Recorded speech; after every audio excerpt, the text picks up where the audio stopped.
Yacht Club security kicks out black woman. She owns the entire marina.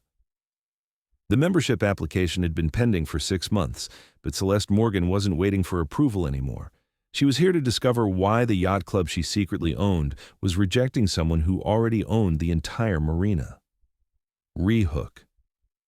What happened next would send shockwaves through the maritime community. The day a yacht club's elite members learned that the woman they'd been excluding owned everything they thought made them superior: the water, the docks, and even their precious clubhouse. The morning sun cast dancing shadows across the pristine waters of Harbor View Marina, where million-dollar yachts bobbed gently against their moorings like floating palaces awaiting their royal occupants. At 47, Celeste Morgan moved along the weathered teak boardwalk with the confident stride of someone who belonged in this world of maritime luxury, though her presence would soon prove that belonging and being welcomed were entirely different things. Celeste had built her fortune in marina development over the past 20 years, transforming forgotten waterfronts into exclusive yacht havens that attracted the wealthy and powerful from across the East Coast. Harbor View Marina was her crown jewel, a $200 million development that featured state-of-the-art facilities, world-class dining, and the kind of exclusive amenities that made yacht owners willing to pay premium prices for the privilege of calling it home port. What made Harbor View unique wasn't just its luxury amenities, but its innovative approach to marina management. Unlike traditional yacht clubs that operated as separate entities renting space from marina owners, Celeste had structured Harbor View as an integrated community where the marina and yacht club shared facilities and resources. It was a model that had proven incredibly successful financially, but today she was about to discover that financial success didn't necessarily translate to social acceptance. The Harbor View Yacht Club occupied the most prominent position on the marina's waterfront, a stunning contemporary structure of glass and steel that seemed to emerge from the water itself. The building had been designed by one of the world's most renowned maritime architects, with soaring windows that offered panoramic views of the harbor and elegant spaces that could accommodate everything from intimate cocktail parties to grand charity galas. But for all its architectural beauty, the yacht club remained what yacht clubs had always been: bastions of social hierarchy where membership was determined as much by background and connections as by financial capability. And despite owning the entire marina, despite being the visionary who had created this exclusive waterfront community, Celeste had discovered that her own membership application had been mysteriously stalled for half a year. The rejection hadn't been explicit. Yacht clubs were far too sophisticated for crude discrimination. Instead, it had taken the form of endless delays, requests for additional documentation, and vague suggestions that perhaps she should consider other clubs that might be more suitable for someone of her background. The membership committee, led by Commodore Harrison Whitmore III, had perfected the art of exclusion through bureaucracy. Today, Celeste had decided to experience the club's hospitality firsthand, not as the marina owner seeking membership, but as an ordinary guest invited by one of the few members who believed in the club's stated commitment to welcoming qualified candidates regardless of background. Dr. Patricia Williams, a prominent surgeon and one of only 3 black members of the 200-person club, had extended the invitation for the club's monthly wine tasting event. Celeste approached the club's entrance with deliberate confidence, wearing an understated but expensive navy blazer over white linen pants, the kind of classic nautical attire that was practically uniform among yacht club members. Her natural hair was styled in an elegant twist, and her jewelry was expensive but conservative. A gold watch that cost more than most people's cars and pearl earrings that had been a gift to herself when she closed her first major marina deal. The club's entrance was guarded by a mahogany podium, where a young man in a crisp white uniform checked membership credentials and guest lists. Trevor Madison was 26 years old and had worked at the yacht club for 3 years, long enough to develop strong opinions about who belonged in the exclusive waterfront establishment and who didn't. His job was ostensibly to provide security and guest services, but he had appointed himself as the club's unofficial gatekeeper, taking pride in his ability to identify and discourage undesirable visitors. "Good afternoon," Celeste said pleasantly as she approached the podium. "I'm here for the wine tasting event. I'm Dr. Williams's guest." Trevor's eyes performed an immediate and thorough assessment, taking in everything from Celeste's skin color to her clothing to the confidence with which she carried herself. His expression shifted subtly but unmistakably from professional courtesy to suspicious scrutiny. "I'll need to see some identification," Trevor said, his tone cooler than it had been with the elderly white couple who had entered just ahead of Celeste without being asked for any documentation whatsoever. Celeste handed over her driver's license without comment, though she noted the double standard. She had observed the club's entry procedures during her previous visits as the marina owner, and she knew that guest list verification was typically sufficient for wine tasting events. Trevor examined her license with exaggerated care, as though looking for signs of forgery. "Celeste Morgan," he read aloud, emphasizing her name in a way that seemed designed to draw attention from other staff members. "And you said you're Dr. Williams's guest?" "That's correct," Celeste replied evenly. Trevor picked up his phone and dialed an extension, keeping his eyes on Celeste as though she might flee if not closely monitored. "Dr. Williams, this is Trevor at the front desk. I have a guest here who claims you invited her to the wine tasting." The way he said guest made it sound like an accusation rather than a simple statement of fact. Celeste felt her jaw tighten slightly, but she maintained her composure. She had dealt with enough subtle discrimination over the years to recognize the tactics being employed. After a brief conversation, Trevor hung up the phone with obvious reluctance. "Dr. Williams confirms the invitation," he said, as though disappointed by this development. "However, I need to inform you that we have very strict dress codes and behavior standards here. This is a private club with a long tradition of maintaining certain expectations." The implication was clear. Celeste was being warned that she was entering a space where she would be closely monitored and held to different standards than other guests. It was a preemptive threat disguised as helpful information. "I understand," Celeste replied calmly. "I'm familiar with yacht club protocols." Trevor's eyebrows rose slightly at her response, clearly not expecting such composed familiarity with club culture. He stamped a guest pass with more force than necessary and slid it across the podium. "The wine tasting is in the harbor room on the second floor," he said curtly. "Please ensure you display your guest pass at all times, and remember that photography is not permitted in club areas." Celeste clipped the guest pass to her blazer and walked through the club's elegant lobby, noting the way conversation seemed to pause as she passed. The Harbor View Yacht Club's interior was a masterpiece of nautical luxury, with rich mahogany paneling, brass fixtures that gleamed like gold, and maritime artwork that included original paintings worth hundreds of thousands of dollars.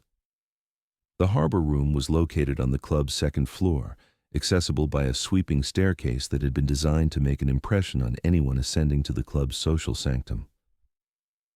As Celeste climbed the stairs, she could hear the gentle murmur of conversation and laughter from the wine-tasting event already in progress.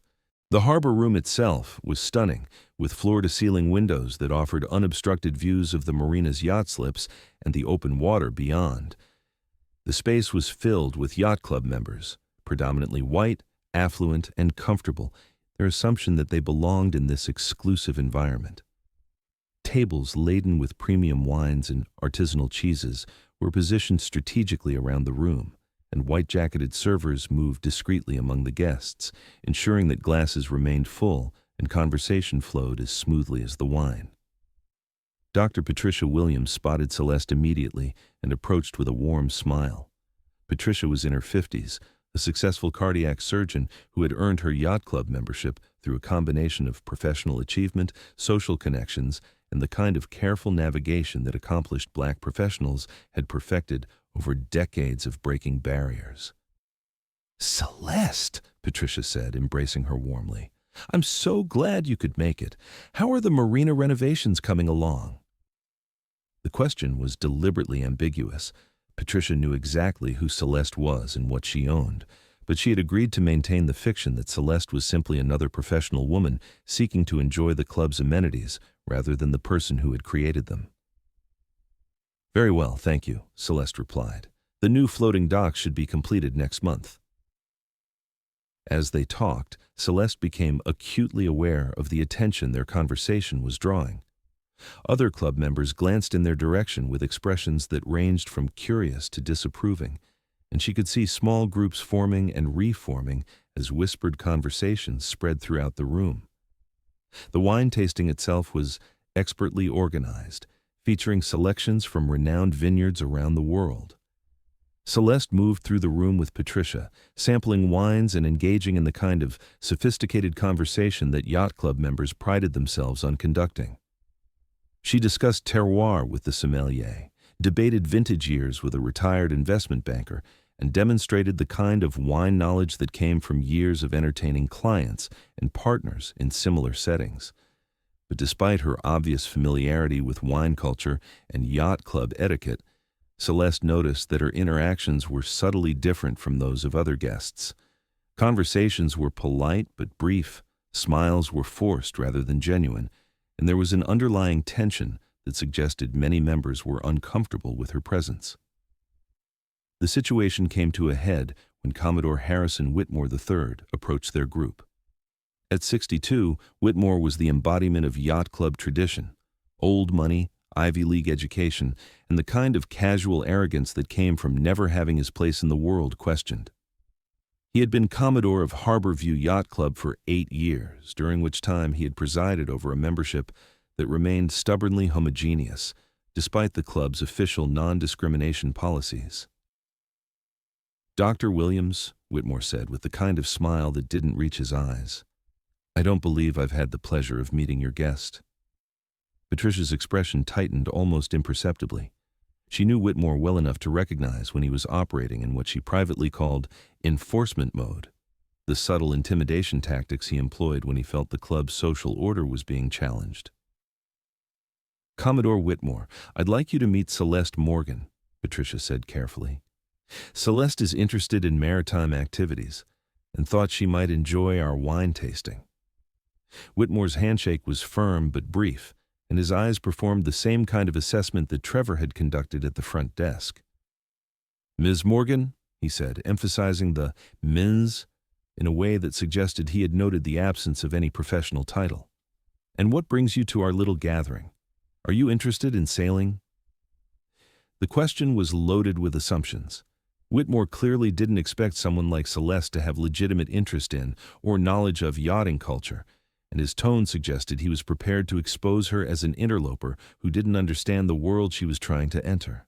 "I have some experience with marina operations," Celeste replied diplomatically, choosing her words carefully to avoid revealing too much while still establishing her credibility. Whitmore's laugh was condescending. "Marina operations? You mean like working at a marina? Well, that's interesting. We don't often get service industry workers at our events, but Dr. Williams is known for her inclusive approach to guest invitations." The insult was delivered with surgical precision, dismissing Celeste as service industry labor while simultaneously criticizing Patricia for bringing someone inappropriate to the club. Several nearby conversations paused as members strained to hear Whitmore's assessment of the situation. Patricia's face flushed with anger, but before she could respond, Celeste placed a gentle hand on her arm. "It's quite all right, Patricia," she said calmly. "I think Commodore Whitmore is simply trying to understand my qualifications for being here." She turned to face Whitmore directly, her voice remaining pleasant despite the obvious provocation. "You're right that I work in marina operations. I've been involved in waterfront development for about 20 years now.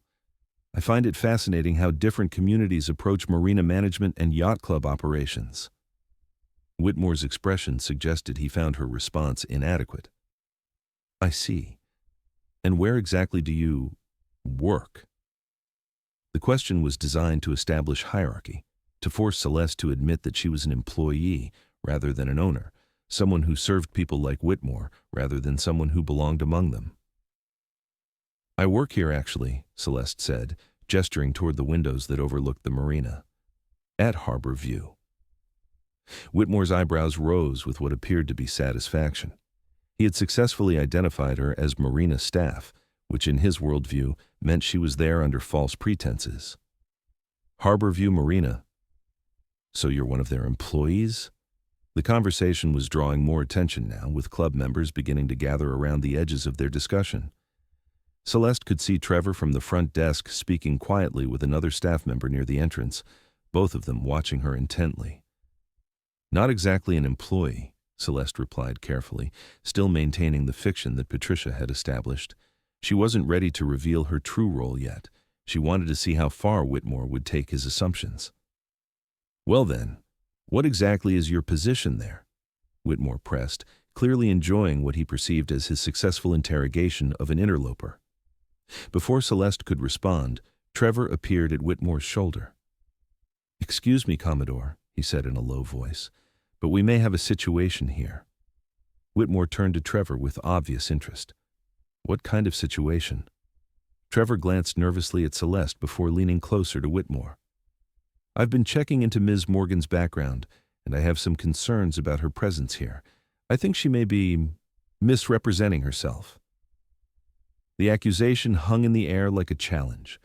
Conversations throughout the harbor room began to die away as members sensed that something significant was happening.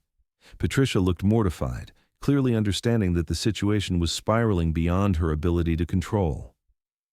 "What kind of misrepresentation?" Whitmore asked, his voice carrying clearly enough for nearby members to hear. Trevor straightened up, clearly enjoying his moment of authority. "Well, sir, she claims to work at the marina, but when I called over there to verify her story, they said they don't have any record of a Celeste Morgan in their employment database." The statement was technically true. Celeste wasn't in the marina's employee database because she wasn't an employee. She was the owner, and her information was maintained in entirely different corporate records. But Trevor had either not thought to check ownership records or had deliberately chosen to interpret the information in a way that supported his suspicions. Whitmore's expression shifted to one of obvious satisfaction. "I see. So Ms. Morgan has been lying about her credentials for being here." "It appears so, sir," Trevor replied, clearly pleased with his detective work. "I think we may be dealing with someone who's trying to gain access to the club under false pretenses." The accusation of lying sent a murmur through the gathered crowd. In yacht club culture, where reputation and integrity were supposedly paramount values, being accused of dishonesty was equivalent to being branded as fundamentally unfit for membership in polite society. Celeste felt her patience finally beginning to fray. She had endured subtle discrimination, condescending questions, and now outright accusations of fraud, all while standing in a building that she owned, surrounded by people who were using facilities that she had created. "I think there may be some confusion," she said, her voice still controlled but carrying a harder edge than before. "The only confusion here," Whitmore replied with obvious satisfaction, "is your apparent belief that you could waltz into our club and deceive our members about who you are and what you do." He turned to address the crowd that had gathered around them, clearly enjoying his role as protector of the club's integrity. "Ladies and gentlemen, it appears we have someone here who has gained access to our wine tasting under false pretenses. She claims to work at Harbor View Marina, but the marina has no record of her employment." The crowd's reaction was immediate and negative. Members who had been politely tolerating Celeste's presence now looked at her with open suspicion and hostility. She could hear whispered comments about people like that always lying, and this is why we need better screening procedures. Patricia stepped forward, clearly distraught by how quickly the situation had deteriorated. "Commodore, I think there's been a misunderstanding." "Dr. Williams," Whitmore interrupted, his tone suggesting she was also now under suspicion. "I'm afraid your vouching for this individual reflects poorly on your judgment. Perhaps you should be more careful about the kind of people you bring to club events." The threat was implicit but clear. Patricia's own membership could be jeopardized if she continued to support someone who had been branded as dishonest. It was a calculated move designed to isolate Celeste by making it professionally dangerous for Patricia to defend her. Trevor stepped forward again, clearly emboldened by Whitmore's support. "Sir, should I call security to escort her out?" The question was asked loudly enough for everyone in the harbor room to hear, and it served to further humiliate Celeste while reinforcing the narrative that she was a threat to club security who needed to be physically removed. Celeste looked around the room at the faces staring back at her, some hostile, some curious, a few uncomfortable with the scene they were witnessing but unwilling to intervene. These were supposed to be sophisticated, educated people, many of them successful professionals and business leaders. Yet, they were perfectly willing to watch someone be humiliated and removed based on assumptions about her background and appearance. "That won't be necessary," Celeste said quietly, reaching into her blazer pocket for her phone. "Oh, are you going to call someone to come pick you up?" Whitmore asked mockingly. "Perhaps a friend from the marina's maintenance crew?" Celeste ignored the insult and scrolled through her contacts, finding the number she needed. The phone was answered on the first ring. "Marcus," she said, her voice carrying clearly across the now silent harbor room. "It's Celeste. I'm at the yacht club, and I need you to join me here immediately." Marcus Patterson was Harbor View Marina's general manager, a position that made him one of the most important figures in the local maritime community. He had worked for Celeste for 8 years, managing the day-to-day operations of her marina empire while she focused on acquisition and development opportunities. "Ms. Morgan," Marcus replied, his voice audible to those standing nearby. "Is everything all right? Do you need me to bring security?" The use of Ms. Morgan in such a deferential tone caused several members to exchange confused glances. Trevor, who had been so confident in his detective work moments earlier, began to look less certain of his conclusions. "Just bring the ownership documents," Celeste said calmly. "I think there are some people here who need to understand exactly who they're dealing with." Whitmore's expression began to shift as he processed what he was hearing. The confident authority in Celeste's voice, the obvious respect shown by someone calling her Ms. Morgan, and the mention of ownership documents were starting to paint a very different picture than the one he had constructed. "Ownership documents?" Whitmore asked, his voice lacking its earlier confidence. Celeste ended the call and looked around the room at the faces that were now showing confusion rather than hostility. "Yes, Commodore. The documents that establish my ownership of Harbor View Marina, including this yacht club." The statement hit the room like a physical force. Conversations stopped mid-sentence, wine glasses paused halfway to lips, and several members appeared to choke on whatever they had been drinking. Trevor went completely pale. That's not possible," he stammered. "Isn't it?" Celeste asked, her voice taking on the authority that she had been suppressing throughout the evening. "You called the marina to check on my employment status. Did you think to check the ownership records? Or did you simply assume that someone who looks like me couldn't possibly own a $200 million waterfront development?" The accusation of racial profiling hung in the air like smoke from a flare. Members who had been enjoying Whitmore's interrogation of the presumed interloper now found themselves uncomfortably aware that they might have been participating in something far more serious than social gatekeeping. Whitmore tried to regain control of the situation. "Now see here. If you're claiming to own this marina, then surely you can provide some proof." "The proof is on its way," Celeste interrupted. "But while we're waiting, perhaps you'd like to explain why my membership application has been pending for 6 months with no explanation?" The question hit Whitmore like a slap. The membership application that had been buried in bureaucratic delays suddenly took on a completely different significance. If Celeste really was the marina owner, then the yacht club had been systematically excluding the very person who had created their exclusive waterfront paradise. Before Whitmore could formulate a response, the harbor room's entrance opened, and Marcus Patterson entered with 2 other men in expensive suits. Marcus was in his 50s, a seasoned marina professional whose reputation in the maritime community was impeccable. The men with him were clearly attorneys, carrying briefcases that suggested serious business was about to be conducted. Marcus spotted Celeste immediately and approached with obvious respect and concern. "Ms. Morgan, what's the situation here?" The deferential tone and body language were unmistakable to everyone in the room. Marcus wasn't treating Celeste as an employee or subordinate. He was clearly reporting to someone he recognized as his superior. "Mr. Patterson," Celeste said formally, "I've been accused of lying about my connection to Harbor View Marina. Perhaps you could clarify my role here for our yacht club members?" Marcus turned to address the crowd, his expression serious. "Ladies and gentlemen, I'm Marcus Patterson, General Manager of Harbor View Marina.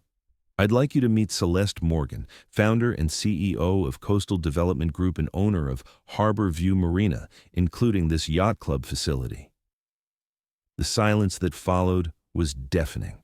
Members who had been participating in or enjoying Celeste's humiliation now found themselves facing the realization that they had been discriminating against the very person who owned everything they considered valuable about their exclusive club. One of the attorneys stepped forward and addressed Whitmore directly. "Commodore Whitmore, I'm James Mitchell from Patterson, Webb & Associates. We represent Ms. Morgan's interests. We understand there have been irregularities in the processing of her membership application, and we're here to discuss how this situation can be resolved." Whitmore's face had gone through several color changes, finally settling on a pale gray that suggested he was beginning to understand the magnitude of his mistake. "There must be some misunderstanding," he said weakly. "The only misunderstanding," Celeste replied, her voice now carrying the full authority of someone who had just revealed her true power, "is your apparent belief that someone like me couldn't possibly belong in the world that I created." She gestured toward the windows that overlooked the marina. "Every dock you see out there was designed and built under my supervision. Every yacht slip, every facility, every amenity that makes this club exclusive. I created all of it. And somehow, the people who benefit from my work decided that I wasn't qualified to be a member." Trevor, who had started this confrontation with such confidence, now looked like he wanted to disappear through the floor. Several club members were quietly moving toward the exits, clearly understanding that they didn't want to be associated with what was rapidly becoming a public relations disaster. Patricia finally found her voice. "Commodore, I think you owe Ms. Morgan an apology." Whitmore opened his mouth, but no words came out. "How do you apologize for discriminating against someone who owns everything you consider valuable?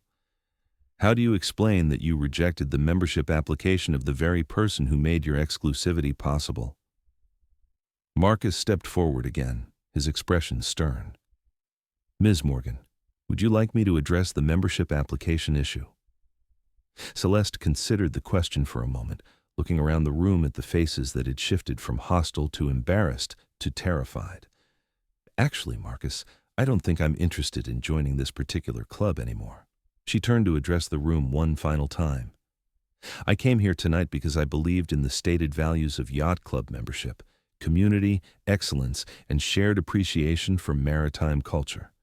What I discovered instead was that your definition of community is apparently quite selective."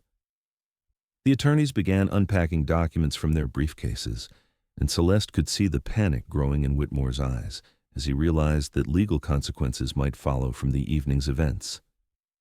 "However," Celeste continued, "I want everyone here to understand something important. This yacht club exists because I chose to create it. The marina that gives you access to these waters exists because I built it, and the exclusive community that you value so highly exists because I made it possible." She paused, letting the implications of her words sink in. "I will be conducting a thorough review of this club's membership policies and practices. Any evidence of systematic discrimination will result in immediate changes to your operating agreement with the marina. And if those changes aren't implemented to my satisfaction, I'll terminate the club's lease and convert this space to other uses." The threat was delivered calmly, but its implications were devastating. Without access to the marina facilities, the yacht club couldn't exist. Celeste held the power to destroy their exclusive community with a single legal document. Whitmore finally found his voice, though it came out as barely more than a whisper. "Ms. Morgan, surely we can resolve this misunderstanding." "This wasn't a misunderstanding, Commodore," Celeste interrupted. "This was discrimination, pure and simple. You rejected my membership application not because I wasn't qualified, but because you couldn't imagine someone like me belonging in your world." She collected her purse and prepared to leave, pausing at the door to deliver her final message. "I'll expect a full report on your membership policies within 30 days. And Commodore, my membership application is withdrawn. I've decided I'd rather create a new yacht club, one that actually lives up to the values of maritime community that you claim to represent." As Celeste walked out of the harbor room, followed by Marcus and the attorneys, the yacht club members were left to contemplate the wreckage of their assumptions and the uncertain future of their exclusive waterfront paradise. 3 months later, Harbor View Marina announced the opening of the Coastal Yacht Club, a new organization that welcomed members based on their love of maritime culture rather than their social connections or family background. The club's membership quickly grew to include sailors, boat enthusiasts, and maritime professionals from diverse backgrounds, creating a vibrant community that actually reflected the values that yacht clubs claim to embrace. The original Harbor View Yacht Club saw its membership decline by 40% as members transferred to the more inclusive organization. Commodore Whitmore resigned in disgrace, and Trevor was terminated for his unprofessional conduct during what became known as the wine tasting incident. Patricia Williams became the first Commodore of the Coastal Yacht Club, leading an organization that proved yacht club excellence and inclusivity weren't mutually exclusive concepts. And sometimes, when Celeste walked the docks of her marina in the evening, watching sailors from all backgrounds enjoying the water she had opened to them, she reflected on the lesson she had learned that day. The true exclusivity isn't about keeping people out. It's about creating something so excellent that everyone wants to be part of it. 2 years later, Harbor View Marina was featured in Yachting magazine as America's most innovative marina community, with special recognition for the Coastal Yacht Club's groundbreaking approach to inclusive maritime culture. The article noted that the marina's diverse membership had actually increased property values and created a more vibrant waterfront community than traditional exclusionary practices had ever achieved. Celeste Morgan was named Maritime Executive of the Year by the National Marina Association, with particular recognition for her leadership in developing inclusive waterfront communities that served as models for marinas across the country. The original Harbor View Yacht Club eventually disbanded, with most of its remaining members joining other organizations that better aligned with their values. The clubhouse was converted into a maritime education center that offered sailing lessons, boating safety courses, and environmental programs to visitors from all backgrounds. In her acceptance speech for the Maritime Executive Award, Celeste spoke about the importance of building communities rather than fortresses. "The ocean doesn't discriminate about who gets to sail on it, neither should we. When we create truly inclusive maritime communities, we don't diminish the experience. We enhance it for everyone." The wine tasting incident became a case study in business schools across the country, illustrating how discrimination isn't just morally wrong, it's also a catastrophic business strategy that can destroy organizations and communities from within. And at Harbor View Marina, a small plaque near the entrance to the Coastal Yacht Club bears a simple message: "All who love the water are welcome here." It serves as both an invitation and a reminder that true maritime community is measured not by who you exclude, but by how you make everyone feel when they come aboard. This story reminds us that the water doesn't care about your background. It only cares whether you respect it and understand its power. True maritime community isn't built on exclusion and prejudice, but on shared passion for the sea and the values of seamanship that connect all sailors. Sometimes the person you're trying to keep off the water owns everything that makes your sailing possible. If you enjoyed this story of maritime justice, community building, and the power of inclusive leadership, make sure to subscribe and hit that notification bell, because every day there are people building bridges instead of walls, creating communities instead of fortresses, and proving that excellence flourishes when everyone has the chance to be part of something extraordinary. Thanks for watching, and I'll see you in the next one. If you liked the story and dashed, don't like it, and subscribe, and likely to comment. Then your support a lot to me, and thank you. The Came Story, see you in new stories.